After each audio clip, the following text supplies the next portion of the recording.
20세기 초에 평양에 한 불행한 삶을 사는 과부 하나가 있었습니다. 14살에 시집을 와서 2년 만에 남편이 죽고 16살에 청산 과부가 됩니다. 홀로 시어머니를 모시고 가난했기 때문에 삭바느질을 하면서 말할 수 없는 가난과 고생과 시집살이를 하면서 이 젊은 16살의 과부가 혹독한 인생의 수레바퀴 운명을 지나게 됩니다. 그나마 다행인 것은 어릴 때 청산 과부가 되어서 너무 가난하게 살던 이 여인이 예수님을 알게 되어서 고통스럽고 힘들 때마다 예수님께 나와서 부르짖어 기도하고 또 예배하면서 하나님을 의지하는 것 때문에 그나마 어려움들을 이기며 살아갈 수 있었습니다.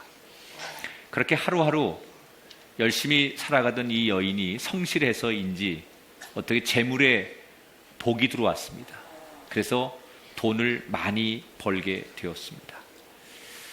그런데 이 과부는 자기가 번 돈을 가지고 한풀이하거나 그 돈을 가지고 내가 고생했으니까 이 돈으로 보상 심리를 이용해서 자기가 사치를 하거나 남들에게 과시하거나 그러지 않고 내가 어렵게 살아봤으니까 어려운 사람들의 마음을 알지. 그래서 그 돈으로 어려운 사람들을 많이 도와줬어. 예를 들면 아주 가난한 시골 마을에 다리가 없는 곳에 자기가 사비를 들여서 다리를 놓아주기도 하고, 학교가 없는 곳에는 학교를 지어주기도 하고, 그 밖에 굉장히 선행을 많이 베풀었어요. 그래서 이분이 성이 백가인데 사람들이 이분의 이름은 모르고 너무너무 선행을 많이 베풀고 저렇게 청산 과부가 되어서 평생을 돈을 벌어서 남을 도와주는 일로 평생을 산 이 사람을 사람들이 뭐라고 부르느냐? 선행을 많이 베풀었다고 해서 선행 집사님, 성을 붙여서 백선행 집사, 백선행 집사, 이렇게 그분의 이름을 불렀어요. 이 백선행 집사님이 일화 가운데 이런 일화가 있습니다. 돈을 좀 한참 벌어서 중년의 삶이 되어서 남편의 몇 자리라도 옮겨 놓을까 해서 선산 하나를 구입하게 됩니다. 부동산 업자에게 부탁을 해서 산을 하나 계약을 하고 사게 됐는데 사기를 당했습니다. 가서 보니까 이거는 묘로도 쓸 수 없고 다른 곳으로 쓸 수 없는 악산이에요. 완전히 돌투성인 악산이기 때문에 절대 사면 안 되는 산을 속아서 사는 거예요. 그런데 자기가 과부고 여인인데 뭘 어떻게 하겠어요? 아는 사람한테 하소연할 수도 없고, 그래서 소가리를 하면서 그냥 사기당한 걸 인정하고 이 산을 소유하게 됩니다. 그렇게 여러 해가 지났는데 어느 날 일본 사람들이 이 산을 사겠다고, 당신이 산 금액보다 몇 배로 더 돈을 주고 살 테니까 우리에게 팔아라 라고 일본 사람들이 제안을 하더래요. 근데 이 백선영 집사가 절대 못 팔겠다고 그러는 거예요.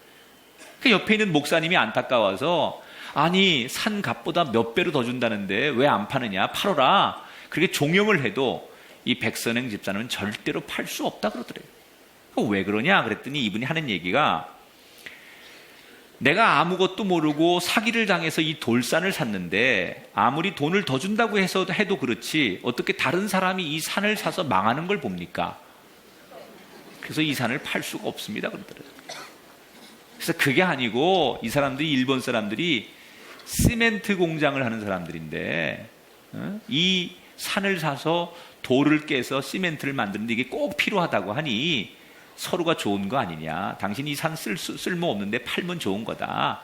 아, 그런 거냐고. 그래서 팔아서 또 부자가 됐대요.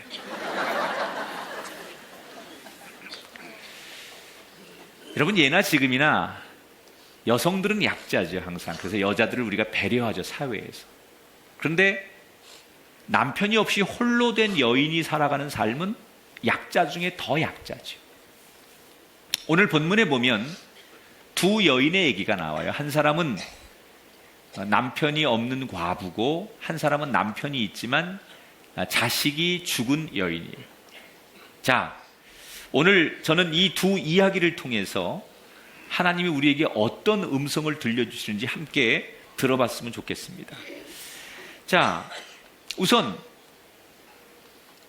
오늘 성경에 남편이 죽은 두 아들을 키운 가난한 여자가 등장합니다.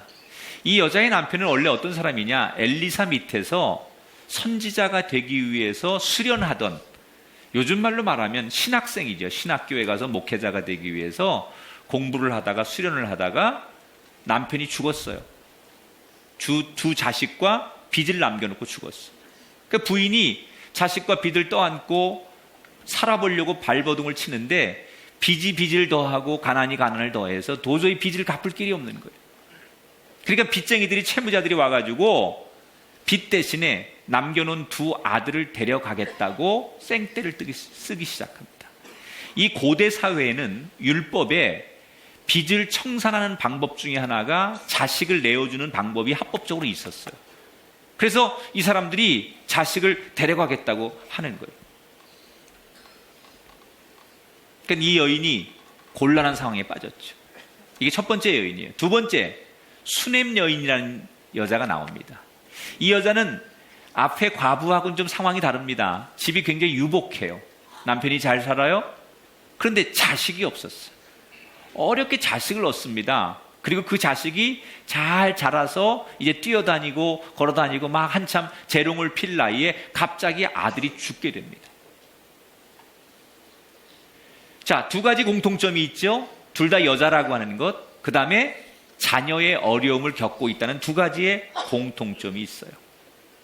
우리가 인생을 살다 보면 자녀 문제든 경제 문제든 또 무슨 건강의 문제든 관계의 문제든 우리가 많은 어려움을 만날 수 있어요.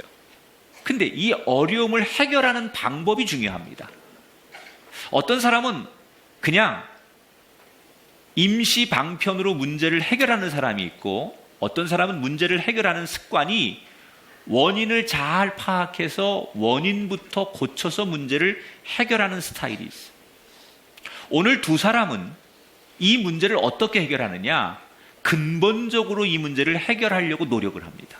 자, 우선 이 선지생도의 부인이 빚으로 자식을 빼앗길 것 같은 위기가 닥치니까 이 과부가 생각해낸 게 자기 남편이 정말 존경했던 자기 남편의 선생님 엘리사 선지자를 찾아가는 거예요. 그리고 그 엘리사 선지자 앞에서 그가 울면서 도움을 요청해요. 오늘 1절에 보니까 당신의 종 나의 남편이 이미 죽었는데 당신의 종이 여호와를 경외한 줄은 당신이 아시는 바니이다. 이제 빚준 사람이 와서 나의 두 아이를 데려가 그의 종을 삼고자 하나이다 하니. 자, 지금 이 문제를 가지고 이 여인이 어디를 가요? 선지자, 주의 종을 찾아갔어요. 주의 종이니까 그냥 사람이겠지 생각하지만 이 여인의 마음속에는 하나님은 보이지 않으니까 하나님의 말씀을 전하는, 하나님의 능력을 전하는 주의 종을 찾아갔다는 것은 하나님을 찾아가는 마음으로 갔다는 얘기죠. 또 두 번째, 아들을 잃은 이 여인. 이 여인이 어떻게 아들을 잃게 되느냐? 이 여인은 수넴이라고 하는 지역에 사는 여자예요. 그래서 수넴 여인이라고 해요. 이 여인을 성경에서. 이스라엘 위쪽에 있는 마을인데 그곳에 엘리사 선지자가 자주 가서 선교를 하고 복음을 전했어요. 근데 그 지역에 유지였던 이 수넴 여인이 그 엘리사를 존경했어요. 얼마나 은혜스럽고 남에게 유익을 끼치고 많은 사람들의 인생을 회복시켜주는지 존경스러운 거예요. 그래서 남편하고 이 엘리사를 아주 잘 식사도 대접하고 잘 섬겼어요. 그리고는 자주 자기 지역에 와서 이 선교 사역하는 엘리사를 위해서 거처를 하나 만들어줬어요. 남편하고 여기 오시면 꼭 저희 집에서 아무 때나 쉬시고 먹고 하실 수 있도록 선교하는데 지장 없도록 저희가 도움을 드리겠습니다. 그래서 게스트하우스를 하나 만들어가지고 엘리사에게 제공을 했어요. 그러니까 엘리사가 너무 고맙잖아요. 야, 이렇게 내가 하는 사역을 지지해주고 격려해주는 평신도가 있는 거에 너무 고마워서 엘리사가 이 수넴 여인에게 내가 무슨 축복을 하면 좋을까 생각을 하는 거예요. 그런데 가만히 보니까 이 여인이 다 행복한 조건을 가지고 있는데 남편이 나이가 많고 이 여인이 애가 없어요. 아이를 갖지 못하는 거예요. 그래서 이 엘리사가 그 여인에게 내가 당신에게 축복하노니 내년 이맘때쯤 아이가 생길 것이다 라고 예언을 하게 됩니다. 그러니까 이 여인이 남편이 나이 많고 지금까지 생기지도 않던 애가 어떻게 생깁니까? 그리고 처음에는 반신반의했는데 1년 뒤에 정확하게 아이가 생깁니다. 그리고 이건 분명히 엘리사가 자기에게 축복해서 생긴 거라고 믿으니까 더더욱 엘리사를 존경하게 되고 엘리사를 후원했겠죠. 그렇게 아이가 잘 성장합니다. 어느 날 아이가 막 이제 뛰어다니고 한참 커가지고 다니는데 아버지가 일하는 밭에 아빠를 만나러 나갑니다. 그런데 이 중동 지역은 일사병이 굉장히 많거든요. 햇빛이 강하니까 이 아이가, 어린 아이가 나갔다가 아빠가 일하는 들에 나갔다가 일사병에 걸리는 거예요. 그러니까 아이가 뭐 상태가 이상하니까 빨리 아이를 이 아버지가 엄마에게 집으로 보냅니다. 그런데 아이가 집에 와서 엄마 품에 안겨서 눈을 뜨지 못하고 죽게 돼요. 이때 이 수넴 여인이 아들이 죽었다는 사실을 인지하고 통곡하면서 뭘 하느냐. 보통 중동 지역은 사람이 죽으면 24시간 이내에 장례를 치르게 돼 있어요. 우리처럼 3일장, 5일장이 불가능합니다. 왜냐하면 너무 더우니까 시신이 부패해요. 그래서 반드시 하루 이전에 시신을 장례하는 게 중동 지역의 장례 습관이에요. 그런데 이 여인이 아들이 죽었는데 그 아들을 엘리사가 쉬는 게스트하우스 침대에 갖다 눕힙니다. 그리고는 곧바로 엘리사가 있는 갈멜산, 그곳을 향해서 뛰어가기 시작합니다. 엘리사를 만나러 가는 거예요. 자, 이 두 여인 다 지금 본인들이 감당할 수 없을 만큼의 큰 어려움과 고통을 만났어요. 하나는 자녀들이 지금 노비로 끌려가게 생겼고 하나는 자식이 죽었습니다. 그런데 이 절대절명의 위기와 어려움 속에 이 두 여인이 선택한 방법이 뭐예요? 문제를 가지고 하나님께로 나갔다.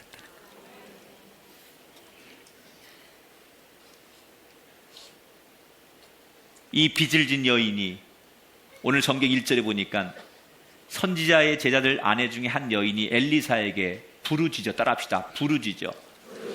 이 부르짖어라고 하는 말은 원문에 보면 치아카라는 말이에요. 치아카. 하나님께 나가서 자신의 문제를 가지고 부르짖어서 눈물로 하나님 앞에 매달렸다는 거예요. 27절에 보니까 수넴 여인은 죽은 아들의 문제를 가지고 어떻게 해요? 27절에 하나님의 사람에게 나가서 그의 발을 아는지라. 엘리사 앞에 나가서 그 발 앞에 엎드려 가지고 엘리사의 발을 붙들고서 통곡하면서 내 아이가 죽었다라고 울면서 매달렸다. 그러니까 두 여인 다 자식이 노비로 끌려가고 자식이 죽은 이 상황에서 하나님께 나가서 눈물로 몸부림으로 호소했다는 거예요.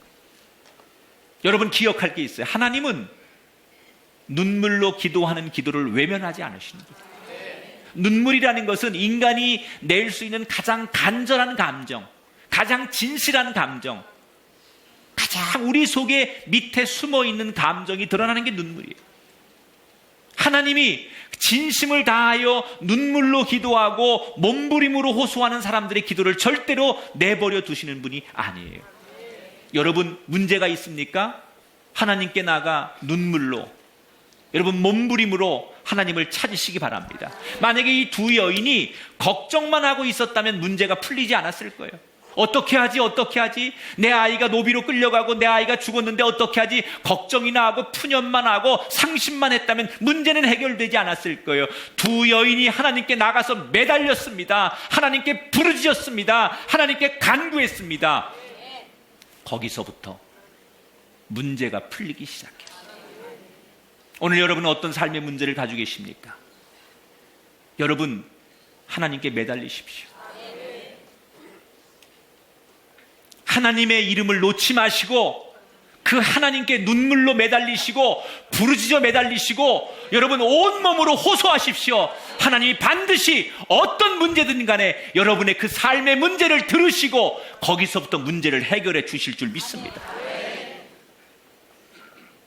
자식이 노비로 끌려갈 위기에 처해서 엘리사 앞에 와서 난 남편 죽고 홀로 과부가 되어서 자식을 키우는 내가 이렇게 딱한 처지가 되었습니다. 이렇게 자기 사정을 이야기하니까 엘리사가 그 딱한 과부에게 뭐라고 하느냐? 2절에 이렇게 말합니다. 엘리사가 그에게 이르되 내가 너를 위하여 어떻게 하랴? 내 집에 무엇이 있는지 내게 말하라. 자, 굉장히 의미 있는 질문을 해요. 엘리사가 이 과부에게 너의 집에 무엇이 있는지 내게 말해봐라. 이렇게. 자, 이 말을 만약에 뒤집어서 엘리사가 너의 집에 뭐가 없느냐? 뭐가 필요하냐? 만약에 이렇게 말했다면요, 이 여인은 없는 거 얘기하면 끝도 없었을 거예요. 밤샜을 거예요. 돈도 없고 집도 없고 나는 뭐 보험도 안 되고 자동차도 없고 뭐도 없고 온통 없는 걸 얘기하면서 불평하고 부정적인 얘기를 아주 강하게 늘어놨을 거예요. 그런데 엘리사는 그 여인에게 불평을 듣고 싶지 않았어요. 내가 있는 것이 무엇이냐라고 물어봤습니다. 여러분, 하나님은 오늘 우리에게 묻는 거예요. 우리가 어떤 문제를 만났든 간에 하나님 우리에게 묻는 것, 없는 것 얘기하지 말고 내가 지금 있는 게 무엇이냐, 우리의 생각을 긍정적으로 바꾸라는 것. 그러니까 이 여인이 대답하죠. 기름 한 그릇 외에는 아무것도 없나이다. 내가 지금 있는 거라고 집에 물으시는 그 물음에 내가 대답한다면 우리 집에 지금 내가 내놓을 수 있는 게 마지막 남은 기름 한 병 위에는 나는 아무것도 가진 게 없습니다. 이때 엘리사가 그의 생각을 교정해요. 나는 아무것도 없습니다. 이렇게 말하는 그 여인에게 뭐라고 해요? 아니다. 아무것도 없는 게 아니라 너에게는 아직도 기름 한 병이 남아있다. 많이 듣던 얘기 아니에요? 소신에게는 아직도 12척의 배가 있사옵니다. 여러분, 이 말은 지금 우리의 말로 바꿔 말하면 하나님이 너에게는 아직도 가능성이 있다는 거예요. 우리는 나는 이제 끝났다. 나이 먹어서 끝났고, 나는 사업에 실패해서 끝났고, 나는 가정이 이렇게 붕괴돼서 끝났고, 모든 게 나는 끝났다. 이렇게 말하는 우리의 인생을 향해서 주님이 오늘 우리에게 말하신다면 이렇게 말씀할까? 아니다. 너는 아직도 가능성이 있다. 너는 너를 끝났다고 말할지 모르지만, 남들은 너한테 실패자라고 말할지 모르지만, 너는 아직도 가능성이 있다. 이 말씀을 하시는 거예요. 그리고는 그 기름을 가지고 놀라운 기적을 일으키셨어요. 여러분, 삼손이 1,000명의 블레셋 군인을 쓰러뜨릴 때 사용한 것은 길가에 버려진 메마른 당나귀 뼈를 들고서 1,000명의 군인을 때려 눕혔어요. 예수님이 가나 혼인 잔치에서 물이 변하여 포도주 되게 하는 그 기적을 일으킬 때 사용됐던 것은 흔히 어느 집에나 다 있는 평범한 항아리를 사용해서 기적을 일으키셨어요. 사람의 눈으로 볼 때는 아주 보잘것없고 평범해 보이는 그것이지만, 그것이 하나님 눈에 비칠 때는, 그것이 하나님 손에 들려질 때는, 그것이 하나님 손에 사용되어질 때는 놀라운 역사를 일으킵니다. 여러분 손에, 여러분의 가정에, 여러분의 인생에 남들이 볼 때 별것 아닌 것밖에 없고, 나는 남들에 비교하면 너무 작은 것밖에 없는 것 같이 여길지라도, 그것이 하나님 손에 붙들려지고, 그것이 하나님 손에 붙들려지고 사용되면 누구도 사용할 수 없는 위대한 축복의 도구가 된다는 것을 기억하십시오. 남들이 보는 게 중요한 게 아니에요. 하나님이 그걸 보고 있느냐가 중요합니다.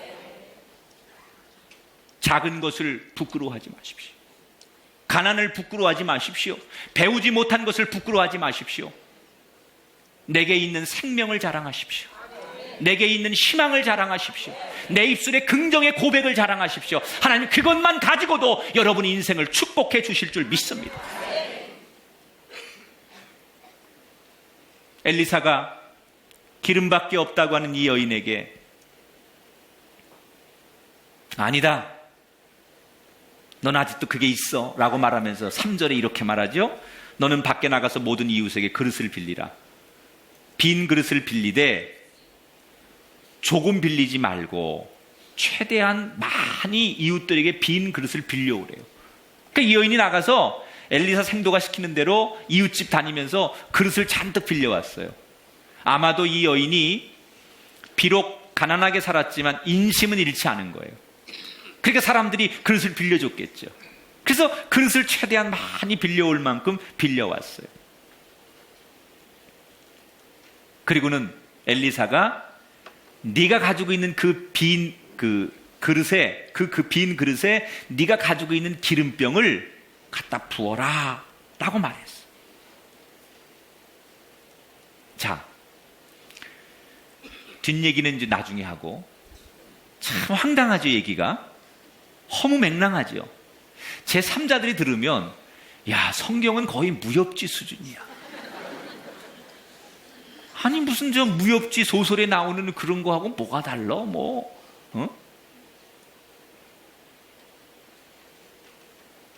따라합시다.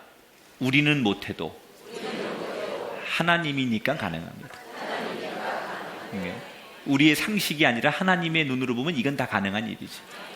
그런데 이게 제3자들이 보면 참 말과 행동이 황당하잖아요. 지금 논리적으로 이 여인이 자식이 지금 노예로 끌려가게 생겨서 급해가지고 선생님을 찾아간 거예요. 남편의 선생님을 찾아가 도와달라고 그랬더니, 그럼 우리 상식적으로는 선생님이 자기의 인간관계나 지위를 이용해서 아니면 자기 돈을 들여서라도 그 사채업자를 만나서 해결해 줘야 되는 거 아니에요? 그런데 생뚱맞게 뭐라고 물어봐요? 너의 집에 무엇이 있느냐 이렇게 물어봐요. 기름밖에 없습니다. 그랬더니 또 생뚱맞게 뭐라고 그래요? 그릇을 빌려와라 그래요. 이게 말이 됩니까 여러분? 앞뒤가 안 맞잖아요. 지금 문제를 해결하러 갔는데 너무나 황당한 대화를 서로 주고받고 황당한 행동들을 하는데, 더 심각한 건 이 여인과 이 엘리사는 그 얘기를 굉장히 심각하게 서로 지금 주고받으면서 행동하고 있다는 거예요. 누가 보면 미친 사람들이죠. 정신병원 환자들끼리 자기들끼리 정신병원에서 놀이하는 것처럼 너무나 황당한 행동과 말을 이 두 사람은 주고받으면서 하고 있어요. 왜 그랬을까요?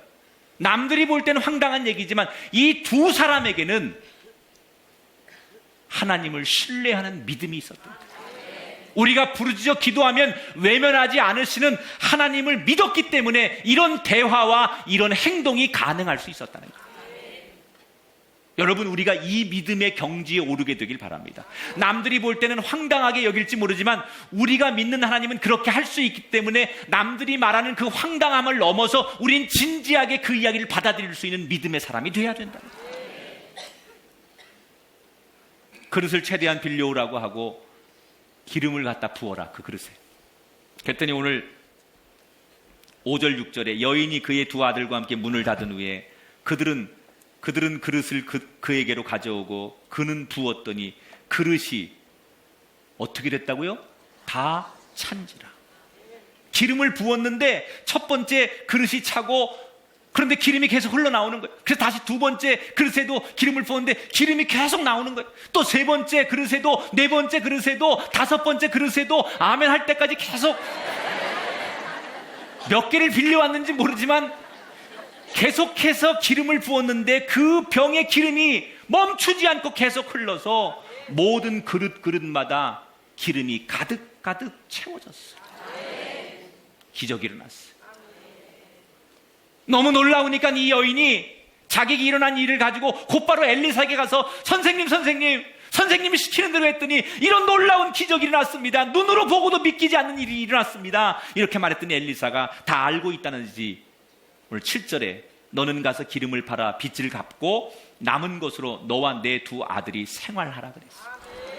여기서 중요한 세 가지 진리가 있어요. 첫째, 하나님은 이 여인이 빌려온 만큼 채워주셨다는 거예요.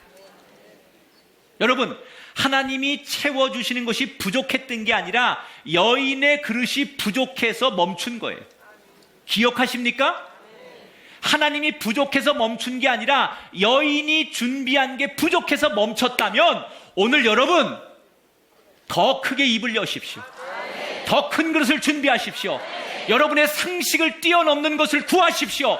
여러분의 현실을 뛰어넘는 것을 구하십시오. 하나님께서 우리가 상상하지 못하고 계측하지 못하고 수를 헤아릴 수 없을 만큼 많은 것을 부으실 수 있어요.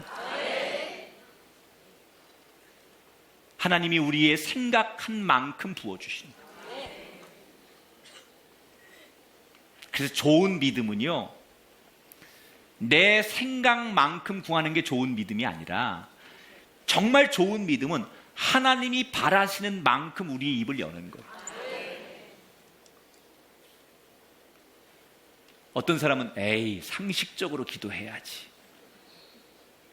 맞는 얘기지만 대단히 신앙적으로 불신앙적인 얘기. 이 믿음을 경험하지 않은 사람에게는 이 말이 맞아요. 그러나 믿음을 경험한 사람에게는 이 말은 모순이 있는 얘기. 내 상식만큼 구하는 것은 그건 믿음이 아니에요. 그건 철학이고, 그건 수학이고, 그건 과학이고, 그건 경제 논리죠. 믿음에서, 성경에서, 신앙에서 말하는 것은 내 상식을 뛰어넘는 것을 구하는 거예요. 그것을 응답하시는 하나님. 두 번째, 이 여인은 지금 표면적인 문제를 구하러 가는 거예요. 아들이 채무자에게 빚쟁이에게 끌려가게 생겼으니까 이걸 해결해 달라고 어떻게 하면 좋겠냐고 가장 급한 문제를 해결하러 간 거예요. 그런데 엘리사는 표면적인 문제를 구하러 온 그에게 근본적 문제를 해결해 줬어요. 당장 빚만 갚아주고 살면 이 여인은 또 빚을 질 거예요. 가난하니까. 그런데 빚을 다 갚고 이제는 먹고 살 만큼 그 기름을 다 팔아서 먹고 살 만큼 어느 정도의 생활의 기반이 될 만큼 다 빚을 갚고도 남을 만큼의 넉넉함의 기적을 채워줬어요. 과부는 작은 것을 요구했지만 하나님은 풍성하게 응답하셨어요. 여러분, 우리는 작은 것을 요구하지만 하나님은 넉넉하게 응답하시는 분이에요. 우리는 현실의 문제를 요구하지만 하나님은 근본적 문제까지 해결하시는 분이에요. 여러분에게 이 축복이 있길 바랍니다. 여러분의 가정과 인생에 오늘 이 기적이 일어나게 되길 주 이름으로 축원합니다. 세 번째, 여러분 이 이야기 많이 어디서 비슷한 얘기 들어본 기억 안 나세요? 바로 엘리야 선생님 엘리야가 사르밧 과부에게 했던 기적과 비슷하지 않아요? 똑같죠? 엘리야가 사르밧 과부에게 행했던 기적과 엘리사가 행했던 이 기적이 똑같아요. 여러분, 엘리야의 하나님이 변함없이 엘리사의 때도 하나님이에요. 엘리사의 하나님이 변함없이 오늘도 우리의 하나님이에요. 하나님은 변함없습니다. 엘리야 때도 그 하나님이고 엘리사 때도 그 하나님이고, 그럼 그 하나님을 믿는 우리가 믿음대로 구하면 여전히 변함없는 그 하나님이 엘리사 때에게도 엘리야 때에게도 하셨던 것처럼 우리에게도 이런 기적과 축복과 역사를 일으켜 주실 줄 믿습니다. 여러분, 오늘 여러분에게 기적이 일어나게 되길 축원합니다. 여러분의 입을 더 크게 여는 기적의 시간이 되시길 축원합니다. 이 이야기는 두 번째 이야기 수넴 여인에게도 마찬가지. 아이가 죽었어요. 그런데 아이를 엘리사 방에 침대에 갖다 눕히고 급하게 갈멜산에 엘리사를 만나러 가려고 하다가 남편하고 만나게 됐어요. 남편이 안색이 안 좋은 아내에게 왜 그러냐고, 왜 어딜 이렇게 급하게 가느냐고 그랬더니 여인이 뭐라고 그래요? 평안하십시오. 평안이 있을지어. 평안이 있을지어다. 이렇게 얘기했어요. 여러분, 자식이 죽었는데 어떻게 지금 평안이라는 말이 나옵니까? 이 말은 우리말로 직역하면 그런 거예요. 다 잘 될 겁니다. 다 잘 될 겁니다. 그런 긍정적인 얘기예요. 그리고는 엘리사를 만나러 갈멜산에 갔는데 처음에 엘리사를 만난 게 아니라 엘리사의 수종드는 게하시라고 하는 사람을 먼저 만나요. 이 게하시가 아니 어떻게 이렇게 급하게 오셨냐고, 무슨 일이 있냐고 그랬더니 그때도 뭐라고 해요? 자기 문제를 얘기하지 않고 평안이 있습니다. 잘 될 겁니다. 그리고 엘리사를 만나러 다시 들어가요. 엘리사를 만나자마자 조금 전에 성경에서 읽었던 대로 그의 발을 붙들고 통곡하면서 그때서야 자신의 문제를 내어놓기 시작했어요. 이 수넴 여인이 자기가 문제를 만났을 때 소란을 피우면서 의사를 부르고 하나님을 원망하고 그러지 않았어요. 하나님의 종 엘리사를 만나러 나갈 때까지, 하나님께 이 문제를 가지고 갈 때까지 다른 것을 의지하지 않고 오직 이 문제를 하나님께만 직접 가지고 갔다는 거예요. 여러분, 우리는 너무 믿음을 가지고 있는 사람이 자꾸 중간에 다른 장벽들을 의지해요. 하나님께 나아가기 전에 우리는 너무 수많은 다른 장벽들을 너무 많이 의지해요. 근본적 문제는 하나님께 가지고 나가요. 사람이 우리에게 도움을 주고 하나님이 그 사람을 통해서 우리를 돕게 하실 수 있지만, 우리의 생각이 하나님보다 사람을 더 의지하고 하나님보다 세상을 더 의지하고 하나님보다 방법을 더 의지하지 않는 것, 그것이 믿음이라는 거예요. 이 여인은 하나님께로 모든 걸 가지고 나가요. 예수님께서 여리고성을 지날 때 맹인들이 소리를 지릅니다. 주님, 우리 같은 사람들도 좀 불쌍히 여겨주십시오. 그랬더니 예수님이 이렇게 앞을 보지 못하는 맹인들이 거기서 우리 같은 사람들도 불쌍히 여겨주십시오. 그러니까 그들에게 다가가셔서 무엇을 해주길 원하느냐 이렇게 물으셨어요. 이때 맹인 하나가 놀라운 얘기를 합니다. 자기들은 예수님 앞에 가까이 갈 수 없는 사람들이라고 생각했어요. 그래서 저 멀리서 예수님, 우리 같은 이런 놈들도 좀 불쌍히 여겨주시고 우리 같은 놈들도 좀 만나주십시오, 이런 의미로 얘기했는데, 그 얘기를 듣고 예수님이 오시더니 무엇을 해주길 원하느냐 이렇게 물으십니다.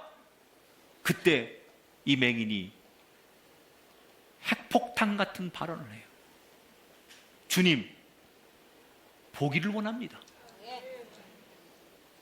눈 뜨길 원합니다. 그 얘기. 이 사람은요, 믿음이 있든지 아니면 배짱이 있든지 일단 크게 질렀어요. 보기를 원합니다. 만약 이때 맹인이 주님, 나 남은 여생 편하게 살도록 아주 질릴 만큼 써볼 수 있도록 돈을 좀 주십시오, 평생 먹고 살 만한 돈을 구했든지 나를 좀 도와줄 수 있는 사람을 좀 만나게 해주시든지 아니면 나한테 마음의 평안을 주십시오, 이런 걸 구했다면 그는 그런 건 얻었을지 몰라도 눈을 뜨진 못했을 거예요. 근데 뭐 했어요? 상식을 뛰어넘는 걸 구했어요. 눈을 뜨길 원했어요. 너무 크게 구했어요. 만약에 이 맹인이 가능한 일을 구했다면 그는 눈을 못 떴을 거예요. 내가 이런 정도를 요구해야 상식적으로 들어줄 거다라고 생각하는 얘기를 주님께 요청했다면 눈은 못 떴어요. 돈은 얻을 수 있었을지 몰라요. 사람은 얻을 수 있을지 몰라요. 그러나 평생 눈은 못 떴을 거예요. 상식을 뛰어넘는 것을 구했기 때문에 기적이 일어나는 거예요. 시편 81편에 우리에게 말합니다. 내 입을 크게 열라 내가 채워주리라. 과부가 가져온 빈 그릇만큼 채워주시지 않았습니까? 수넴 여인이 나와서 울며 매달린 그 믿음만큼 하나님께서 채워주시지 않았습니까? 오늘 여러분 그 믿음으로 구하십시오. 그 믿음으로 예배하십시오. 그 믿음으로 하나님을 묵상하십시오. 여러분에게도 수넴 여인처럼 빈 그릇이 채워지는 기적이 일어날 줄 믿습니다. 놀라운 일이 일어날 줄 믿습니다. 따라합시다. 상식적인 수준만큼 구하지 맙시다. 믿음과 상식을 구분하세요. 물론 상식도 안 통하는 사람들이 있어서 문제지요. 그러나 믿음은 상식을 뛰어넘는 거예요. 상식적으로 내가 이 정도 구해야지 양심이 있지, 하나님도 이 정도밖에 못 하실 거야, 상식적으로 이 정도만 해도 잘 되는 거지, 이거 아니에요. 내 입을 크게 열라. 내 믿음대로 될지어다. 눈을 크게 하나님께 들어 그분을 바라보시는 놀라운 믿음을 가진 여러분 되시길 축원합니다. 인생에 여러 가지 위기가 올 수 있습니다. 그 위기를 해결하는 방법이 세상은 돈일 수도 있고 능력일 수도 있습니다. 그러나 우리 그리스도인에게는 오직 하나님을 바라볼 때 그 문제를 근본적으로 해결할 수 있다는 것을 기억하시면서 어려움이 올 때마다 하나님을 찾으십시오. 어려움이 올 때마다 하나님께 매달리십시오. 여러분이 지금 가지고 있는 그 문제를 더 하나님 앞에 간절히 매달리시고 상식을 뛰어넘을 만큼 크게 구하셔서 하나님이 살아계심을 여러분의 어려움을 통해서 만나보시고 하나님의 살아계심을 체험할 수 있는 아름다운 성도들 되시기를 주님의 이름으로 축복합니다.